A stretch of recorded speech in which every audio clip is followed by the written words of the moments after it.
Algonquin legend says the Wendigo was once a man like you and me. Poisoned by greed and gluttony, the man turned into a pale, gaunt creature with sunken eyes, reaching limbs, and an insatiable hunger for human flesh. Always hungry, the Wendigo searched constantly for its next meal. The truth, however, is much worse. My name is Charles Keeper, and I was an investigative reporter for the local paper in Wisconsin. If that sounds impressive, then you have the complete wrong idea about my career. Mostly, they send me into the middle of nowhere to investigate supernatural events and creatures. Half of the people I talked to were pulling their bullshit stories out of their ass, and the others were hopelessly deluded. Not exactly the perfect job, but hey, whatever puts food on the table, right? My last investigation brought me to a small town nestled deep in the northern forest of Wisconsin. So, the curious among you do not seek out this town. I will omit the name. Trust me, it's for your own good. In any case, the remote settlement made small buzz after a young man living with his mother reported 2 grisly murders. One he committed himself, and another he claimed was the work of the Wendigo. The man, who I shall simply call Robert, told authorities he heard a scream while hunting one evening. Following the noise down one game trail, he found his neighbor half-eaten while a skeletal white creature stood over him, covered in blood and gore. Robert shot several rounds into the creature and then burned its body. The body of the Wendigo was identified as that of the man who had gone missing almost 15 years prior. Robert never stood trial. To get a closer look at the full story, I met with Robert at his home. I realized it might not be the smartest idea to visit a confessed murderer on his own property. However, I made certain his mother would join us. Even a crazed killer wouldn't hurt an innocent reporter in front of his mother, or so I told myself anyway. Their home was a shack battered and broken by time. Dust fogged the windows and weeds strangled the rickety porch. The front door, where Robert waited eagerly for me, hung at an angle, swung to even the gentlest breeze. "You're here," Robert said. He sounded surprised, but pleasantly so. His lips curled into a wide yellow-toothed smile and then faltered, falling into a gloomy frown. We shook hands and headed into the living room to talk. The room smelled of spilled beer and old deli meat. Robert invited me to sit on the couch, no doubt the source of the dizzying stench. I didn't plan on staying for too long. "Thank you for agreeing to meet," I said. "I know what you went through must have been so difficult, so I won't pry too deep. But please, if you would, recount that day for me in as much detail as you're comfortable with. Our readers are eager to hear the truth." Robert shrugged. "Ain't nothing. People deserve the truth, even if it's hard to hear." "I couldn't agree more," I said, forcing a smile.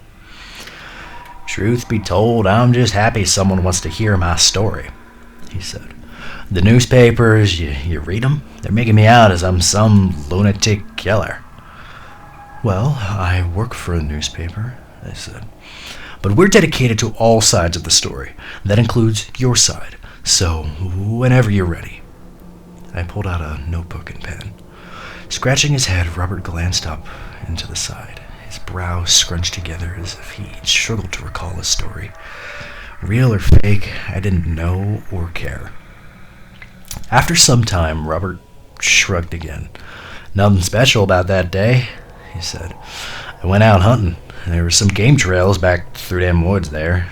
Didn't find nothing, of course, but night came all quick-like, so I was just heading home." "And that's when you found your neighbor and the—" He nodded. "Wasn't 3 yards from the backyard, if you could believe it." I couldn't. "At first, I didn't see nothing. And then, like I said, the night came all quick-like, the clouds all across the sky, not a moon or a star to see, but I heard it." He made an unsettling sound like a dog gnawing on a bone. "And down that path, I shine my flashlight, and I see it. And I see Kev." "Kev is your neighbor?" He nodded. "And the creature?" "The Wendigo," he corrected. Yes, the Wendigo. What did it look like? I asked. Well, it was tall, with long white limbs. Its skin was stretched thin as if it didn't fit its bones. And its eyes, they were sunken in, like big black pits. They were cold. They were dead. Nothing but hunger and hate. His brow pinched together and his mouth fell open. Blood, too. Blood everywhere. On its arms, on its face, and its chest, and there cavities was. He cleared his throat, and he muttered something under his breath. I didn't catch it. God bless him. He was just torn to shreds, and that beast, the Wendigo, still had bits of him in his teeth. Well, I got my Ruger and I pumped 5 shots at him. No hesitation. You and Kev were close? Good guy. We hunted together on occasions. Ma says you went looking for me in the evening. Wanted to ask me something. And now I'll never know what, Robert said, and he stared into the distance and said nothing. I was beginning to wonder where his mother was. So far, she hadn't made an appearance, and the longer the silence lingered, the more uncomfortable I felt. Eventually, I made a curt cough. And the 5 shots, did they kill the creature? Seems so. Howled something awful and fell to the ground, Robert said. But I didn't take no chances. I knew what it was as soon as I saw it. And I know the legends. Only fire can kill a Wendigo. So I ran back home, got some gasoline, and lit that fucker up. His face spread into a proud smile. Huh, I said. The police identified the Wendigo as... Yeah, I know, Robert interrupted. But I didn't know him. So you think it was this man or something else? I asked. Robert shrugged. Could be. They say the Wendigo used to be a human. A small, shriveled woman shuffled into the living room. Ain't no human, she said in a harsh, combative tone. Ma, Robert said. I told you before, she said. Wendigo just means evil spirit. Ain't no human. I told you before, Robbie. So you think it's a spirit? I asked his mother. I do, she said. Do you know how many people have gone missing over the past 50 years? 5! Christ, we only have 100 people in this town. Something ain't right with that forest. It ain't natural. You want my advice? Don't go near it. I chuckled. Funny you should say that. I was just about to ask if you'd show me where you found the Wendigo. Well, I can show you where the game trail starts, Robert said. But even I won't go down that way again. You're not thinking of looking around, are you? His eyes twinkled with genuine concern. Robert may have been a murderer, but I could tell that he truly believed the story that he told me. I pitied him. You've already killed the Wendigo. What do I have to fear? The wrinkled old woman scowled. Don't go looking for trouble, 'cause you'll find it, and you'll be sorry. A good reporter would follow up on the story with the police. If Robert's mother was right, the town had too many missing persons than could be explained. But I am not a good reporter. I wanted to go home. It didn't matter whether or not I got to the bottom of the story. My readers would eat this shit up anyway. So I went out into the woods looking for more Wendigos. One night in the forest, and I'd call the story finished. But not like I expected to find anything. The forest was a forest. When you've seen one, you've seen them all. Dead brown leaves blanketed the floor, while reaching black branches blinded the sky. And through the woods ran a winding dirt path where Robert used to hunt. After walking up and down the trail for an hour, a starless, moonless night had cast everything in shadow. So I made camp for the night, and I set up a tent and lit a small fire to keep me warm. Once the flames grew tall and bright, I pulled out my notebook. Late in the evening, I heard strange noises, I wrote. Rustling trees, muffled chatter. A shadow shifted among the silhouetted trees. It could have been a person or an animal, but The hair on my neck stood straight up. I didn't feel safe. None of this was true. I hadn't expected anything outside of the forest's usual sights and sounds. The fire crackled and I sighed. I was tired of spending nights alone in the forest, making up stories about fictional creatures. There are much better ways to spend one's time and make one's money. I was still young.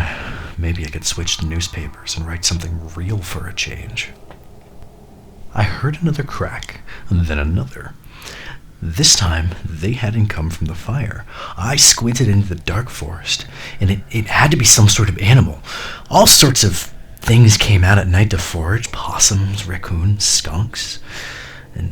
But as I searched into the woods, I saw the branches bend and snap. This animal was large, a coyote perhaps. What else could it be? Leaves rustled and the sound was close. Whatever it was approaching the fire. I looked long and hard for the source of the noise, and soon I saw an inky shadow passing from tree to tree. "Robert?" I asked the dark figure. "Is that you?" There was no answer. "Robert?" Nothing. Now I was growing afraid. Against all logic, I entertained the possibility that maybe Robert and his mother were right. Maybe there were such things as Wendigos and evil spirits. Oh God, I hope not. Just in case, I grabbed a log and lit one end into the fire. Robert said only fire could kill a Wendigo, but it was probably bullshit, but, better safe than sorry. Well, before long, the noises stopped. I waited and listened with the flaming log in hand. Minutes passed, one after another, but the forest was silent. After several bated breaths, I relaxed. The campfire, which I had all but forgotten about, had burned down to its last embers. The dark coals smoldered faintly, so I placed my makeshift weapon on top and tried to coax the fire back to life. Just then, I heard the crunching of leaves close behind me. I whirled around, but there was nothing, only my tent trembling slightly to a cool breeze. I built the fire into a great blaze whose heat and light gave me strength. For hours I watched the flames dance and listened for any noise, big or small. Thankfully, I heard nothing, and by the time the fire finally died, I was exhausted but calm. With my fears behind me, I headed back into my tent to rest. It was then that I saw it for the first time. The Wendigo. Its face, not all human, was a paled skull adorned with gnarled black antlers. To fit inside the tent, the towering creature hunched over its limbs, but its body was not pale or emaciated as Robert had described. At one look, it was solid black flesh with muscles wide and bulging. And at the next, it was a gossamer fog. However, I didn't get to look too long before it knocked me out cold with a swipe to the head. I woke in a dingy cave with a raging headache and a chill running down my spine. I was naked and bound to a rock slab. I was utterly terrified. Beside me were two other slabs, each with a pale, naked body on them. Even in the dark, I could see the curves of their bones pressed so tight against their skin I thought it might burst. They were dead. They had to be. Yet, when I called out for help, the two bodies stirred suddenly as if waking from sleep. You're alive! Oh, thank God! Where are we? How long have you been here? What's happening? For all my questions, I received anxious grunts and groans in response. The two people craned their necks to look at me, and when I saw their faces, I shrieked in horror. They weren't people. Not anymore. Their eyes had receded into their skulls, and their teeth had narrowed into beastly points. Bloody sores spotted their hairless scalps, and scars marked their gaunt cheeks. While they looked at me, they gnashed their teeth and licked their tattered lips. I had no doubt Robert had seen one of these creatures. But why were they tied up? And what was the creature that I saw in my tent? Oh God, I didn't know. All three slabs faced a long, gaping tunnel that stabbed deep into the hillside, far from the touch of light. I strained to see its end, but yet I could see nothing.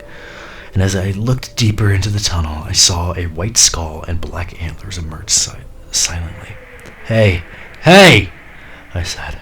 Who are you? What do you want? The creature eyed me with a hollow stare and and sank back into the darkness. My heart raced into my chest as I struggled against my restraints, but they wouldn't budge. I felt around for something to help me escape, but the ropes pressed down on my wrists. I could only reach fruitlessly with the tips of my fingers. "No, no, no!" I muttered in a shrill, frantic voice. "No, please, help me, help!" My breaths grew short and shallow until my lungs trembled. No matter how hard I gasped, I couldn't get enough air. Soon, my vision spun and went black. When next I woke up, I found my captor seated on a rock. Though it had no eyes to blink, the creature was staring at me. What do you want?" I asked. It cocked its head to one side, but said nothing. You aren't human. What are you? A ghost? A spirit?" The creature grumbled low in its throat. A spirit, is that it?" The creature murmured in a deep, guttural voice. Whatever words it spoke, it was no language that I had heard before. A demon? A Wendigo or something?" "Wendigo," it said in a menacing tone. The Wendigo stood and approached me.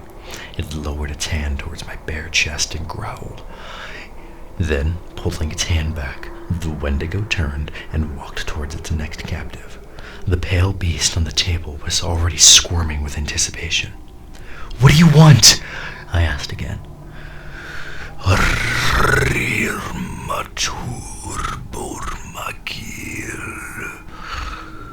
The creature spoke several words in its tongue.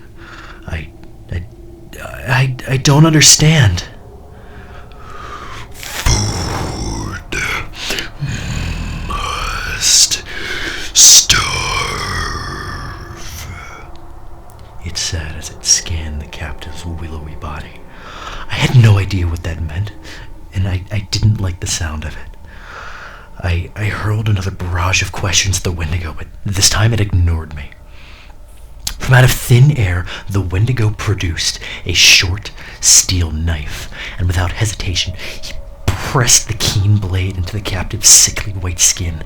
The beast wailed in pain as the Wendigo shaved off a sliver of skin, and when the deed was done, the bony creature raised its head, mouth agape. It stretched towards the slice of flesh like a flower to the sun. Then, chanting, the Wendigo fed its prisoner. In an instant, the meager strip of skin was gone, consumed without second thought. But the chance continued for several moments more. When they finally ended, the pale beast began to whimper. It shrank in on itself and trembled visibly. Delighting in its fear, the Wendigo chuckled.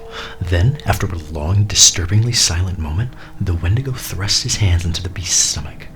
Soon, the cave filled with the victim's shrieks of horror and pain, and the Wendigo's moans of pleasure.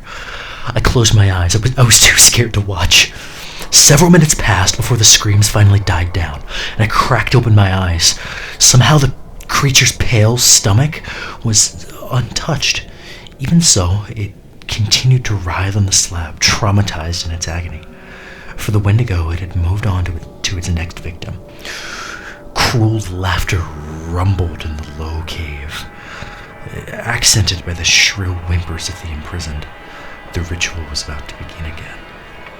I heard the cry of steel and of pain and of pleasure. Organs squished and groans, blood sloshed and spilled. All the while I wondered when it would be my turn to suffer under the Wendigo's touch. However, when the Wendigo finished, it merely turned and disappeared into the tunnel. It wasn't my time yet. Time, they say, is relative, and in that cave with no light to signal the day, it could have been weeks or months that I stayed strapped to that stone. Hunger gnawed at my belly, aching worse than anything I've ever felt before. At times I caught the Wendigo watching me from the shadows, as if it waited for something. But he didn't say anything, and he didn't do anything. He continued to torture the other prisoners, but not me. After that, he returned to the tunnel and disappeared for hours on end. With the Wendigo gone, I searched for some way to free myself, and I could think of nothing. One day, I heard the wind howl from somewhere behind me. Another day, I heard rain patter gently against the stone. The exit couldn't have been too far away, but it was still so far from reach. In time, the pain of starvation became so unbearable that I could only think of food.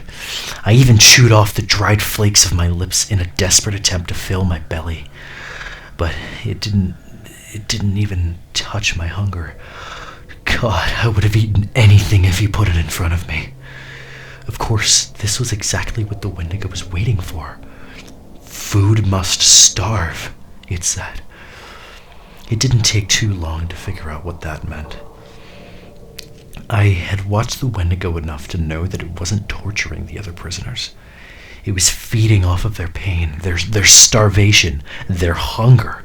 When the Wendigo stood before me one day, I knew it was time. I had starved enough. My heart quaked, and I felt the Wendigo's short steel blade, but I suffered pain with pride. I didn't shout, I didn't cry. The Wendigo had not broken me yet, but when my flesh was forced into my mouth, I spit it back at the cruel spirit. However, the Wendigo didn't care. It hacked off another chunk of meat and grabbed my jaw in a firm grip and shoved the flesh down my throat. I swallowed my pride and flesh both. The Wendigo muttered in its demonic tongue. The words meant nothing to me. Even so, I felt a strange sensation seep into my veins, as if my achy, unrelenting body hunger had expanded out of my stomach into the rest of my body. While I pondered what was happening to me, the Wendigo forced its hands into my abdomen. Its fingers throbbed as they ripped around my stomach, twisting it and tearing it open. My entrails surrendered to the Wendigo, bursting under its strong grip. The pain was unimaginable, and I roared in agony while the Wendigo moaned in delight. No man or woman should have endured what I did. Worse than the pain and the Wendigo's pleasure was the knowledge that I could do nothing to stop it. I was helpless, and just then, not just then, but for years, I thought I would grow accustomed to the torture, resign myself to it, but pain is a funny thing. When you feel it intense enough and often enough, you don't grow numb to it, you grow more sensitive. It traumatizes you. Every moment of every day, you fear it, scared and hopeless. And that's what I was for so many years. You may wonder how I survived so long on just meager scraps carved from my own body. The Wendigo did something to me and something to the others. Call it a spell or a curse or whatever the hell you want. But I survived, and I starved so the Wendigo could feed for years to come. What that creature did, it changed me. Slowly, almost without notice, I became like the other prisoners. My hair fell out, my eyes sunk into my skull, and my skin drained of all color. Even my thoughts had started to disappear, consumed by an irresistible, insatiable hunger. I could only cling desperately on to my humanity. I forced myself to recall my favorite songs, my hobbies, and my family's faces. It was all fading so fast. Soon, I knew soon there would be nothing. What's more is that I heard things deep within the lightless tunnel. Thin, ghostly voices murmured and growled, and I only caught the echo of their voices, but it was enough to convince me that I had truly gone mad. Regardless, I did escape that cave eventually. That fateful day began not with my freedom, however, but with the freedom of another. Some time after feeding, when the Wendigo had returned to its tunnel, one of the prisoners rose from its slab. With a jagged rock in hand, it walked to the center of the cave, not noticing, it walked to the center of the cave and looked at the path behind me, where a soft wind murmured. I could barely believe it. Of course, it was possible. After all, Robert had seen and killed one of these creatures. But how many years had it been since I had been there? How many years had it been since... Oh, God. I thought there was hope for that poor beast. Maybe there was some hope for me. Maybe it would even let me go. As the pale creature walked past me towards the exit, I opened my mouth to call for its attention. Nothing came out but a dry croak. After all these years without speech, my body barely remembered how to do it. I poured all of my strength into my throat and tried again. Please. That was all I could muster. It was enough. The creature turned around and approached my slab. Some humanity lingered in the beast after all. It understood me. It pitied me. It would help me. Or so I thought. Still clutching at the pointed rock, it looked down at me. For once, I could see its eyes clearly. They were utterly black. Its pupils had expanded until they consumed the entire cornea. Inside, I could see nothing. No thought, no emotion, only hunger. Mouth ajar, the beast grabbed my arm and lifted the rock. All I could do was scream. Then, appearing suddenly, the Wendigo caught the creature's wrist. Without a word, the Wendigo dragged its prisoner back to the slab. Desperate to escape, the creature thrashed at its captor. It clawed and scraped and bit to no avail. The Wendigo took the abuse without complaint. In a last-ditch effort to free itself, the creature grabbed one of the Wendigo's antlers and pulled with all its might. A short, twisted chunk snapped off, making the Wendigo howl in pain. For an instant, the creature was free. However, it only managed to take a step before the Wendigo returned to its senses. And with the back of its hand, the Wendigo struck its prisoner across the face. Keen, crooked teeth sprayed across the cave. They tinged against the cold stone like death bells ringing. Fueled by rage, the Wendigo thrust its hand through the creature's chest. Blood spattered all over the prisoner beside me, who licked up the hot liquid without remorse. Now, one prisoner short, the Wendigo sighed and muttered something in its ancient tongue. Then it grabbed the bloody corpse and dragged it into the tunnel. Halfway down, before disappearing from sight, the Wendigo stopped and looked at me. A shiver ran down my spine. I clutched my fist tightly. In one of them was a tooth that felt like a miracle in my hand. I prayed to any god who would listen, not to let that miracle be taken away. And perhaps one of them heard me, because the Wendigo turned around and sank into the darkness. Uncertain for how long the Wendigo's absence would last, I waited. The tooth would be my key home, but I had to be smart. As I expected, the Wendigo returned shortly. It would not let a slab sit empty, so it slipped past me and into the free world, where it would soon find another victim. After several anxious minutes, I began my work. The tooth I received was a molar. It wasn't sharp enough to cut a rope, so I honed it against the stone slab. It took hours to narrow the tooth to a razor-like point, and just as I began to saw through the rope binds, I heard the rustle of cloth against the cave floor. It was the Wendigo dragging its prey. This time, it was a girl, blonde, in her mid-20s, I guess. The Wendigo laid her against the slab and disrobed her. She was pretty, and at one time I may have looked at her with pleasure and desire, but at the time, I could only think of how hungry I was. I held on to the sharpened tooth for about a week or so, hiding it when necessary. Truth be told, I was too terrified to free myself. If I got caught, that was it. No more miracles. I would be stuck in that cave forever, and I needed a distraction.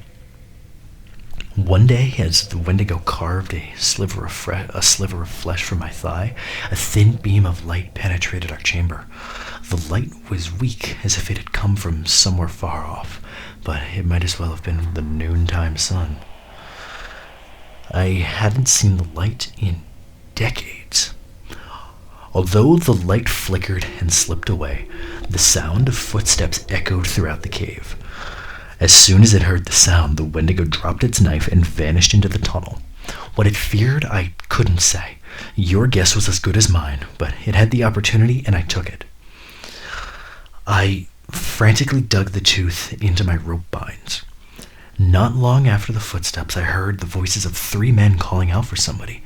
I didn't know the girl's name, but I could only assume they were looking for her. The ray of sunlight flashed our way again, this time wider and stronger. I glanced at the girl. She struggled against her own binds, but to no avail.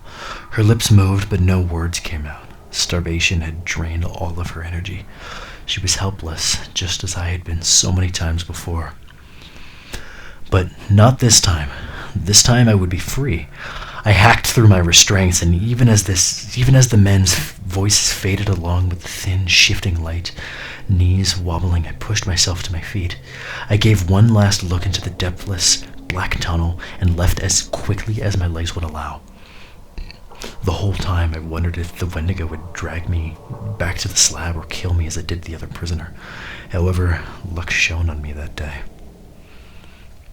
After several minutes of raggedy breath and throbbing anxiety, I stumbled through the mouth of the cave and into freedom. For a man that had not seen light in years, the moon and the stars were blinding. And though I shielded my eyes from them, their presence gave me hope and comfort. Gaunt and naked, I ran through the woods in search of civilization. At some point, I collapsed from exhaustion, but I woke again and returned to running, bound by fear and hunger. It was midday when I found a dirt path that wove between the trees. I followed it until I came in contact with a young man on a hike. Naturally, his first response was to scream. "Please," I said. It was the one word that I knew that I could say. And this time the hiker responded with kindness and concern. Despite the horrific transformation I had undergone, he could still tell that I was a person. And not just that, I was starving and covered in cuts and scars. I'm sorry," the man said. "Do you need help? How can I help you?" He took a step closer. The man's cheeks were full and red with life. Along his neck ran a plump, juicy vein. And I tried to speak, but this time only a hoarse grumble came out. "Water? Do you need water?" the man asked. He pulled out a plastic bottle from the bag strapped on his back. "Food," I said. I took another step closer. My heart roared in my ears. Perhaps it was his heart that I heard, beating strong behind his thick, meaty chest. A shiver ran down my spine. The man pulled a granola bar out of his backpack. "Here," he said. I reached forward to take it, but I didn't want granola. I couldn't control myself. I tried. I swear I did. Yet, even with the Wendigo far behind me, its influence lingered. I swatted away the granola bar and leapt at the man, scratching him across the neck. Blood coated my nails, and when I licked the dark drops, they tasted sweet as cream. Unbeknownst to me, the man had a knife. He stabbed into my shoulder and he cut me across the cheek. Pain was no worse than what I felt every single day in that cave, but I didn't want to suffer anymore. I let go of the man and I retreated into a fetal position. Meanwhile, the man ran to the cops, and, well, I presumed anyway, because sooner or later, a group of police officers approached him with guns drawn. Not long after, I found myself in a cell, imprisoned again. This time, I was clothed and fed. Of course, the police had questions, simple ones. For instance, "Who are you?" It took me a second, but I remembered. Charles Keeper," I said. They ran the name through their database, and then they came back with a photo. It was a photo of me, but I looked different. I didn't recognize myself. Yet, it had been enough for the cops. "Jesus Christ," said one of them. "You've been missing for 15 years. 15? I repeated. It felt like 50. "What happened to you?" Their eyes studied me closely, never once letting up or looking away. I cowered into my knees and I said nothing. When the silence dragged on for too long, they held up another photo. "Do you know this girl?" It was the girl from the cave, but I flinched at the sight of her. "You do, don't you?" I looked up. It hurt to meet their gaze, but I meant it anyway. "Please," I said. I didn't want to think about her. I didn't want to think about the Wendigo. "Please don't. I can't." "Can't what?" one cop asked. By the color of his face and the volume of his voice, I could tell he was angry. "She's been missing a week. Her parents are worried sick. They want to know what happened to their baby. And you can't tell us?" You won't. You won't," I stuttered.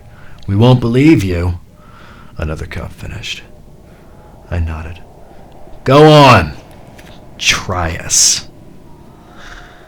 If you tell us where she is, we might be able to forget about the man you assaulted in the forest," another cop added. I had no choice. They wouldn't let me leave until I told them. So I did. I told them everything. At times I caught them looking at each other. No doubt that I had gone mad. But on the whole, they were receptive. They tried to make reason of my story. Maybe the Wendigo was just a man in a costume. Maybe the trauma of my torture had altered my memories. In any case, two of the cops happened to be a part of the search party that investigated the cave the night that I escaped. Even if my story was a lie, it didn't matter so long as they found their missing girl in that cave. They asked me to help them find her, and there were simply too many tunnels for them in that cave for them to find him on her own. But I refused outright. Nothing would bring me back to that cave. The thought of it triggered such a severe panic attack that they let me go without another word. Since then, I have adjusted to life, as best as I can anyway. At first, food tasted sour. For the most part, I've gotten used to it. I just take my steaks rare now. I found myself a lady, too. She's decent and sweet, and she helps me forget about the times that I suffered. She doesn't believe my story. I can sense it in the tone of her voice whenever the subject comes up, but she knows better than to tease me. As for the missing girl, the police never told me if they found her. I never heard anything from them since they released me. I hope they did find her. I really do. But in the many years that have passed, it never once occurred to me to find out. And to tell you the truth, this is the one story that I didn't want to see to the end.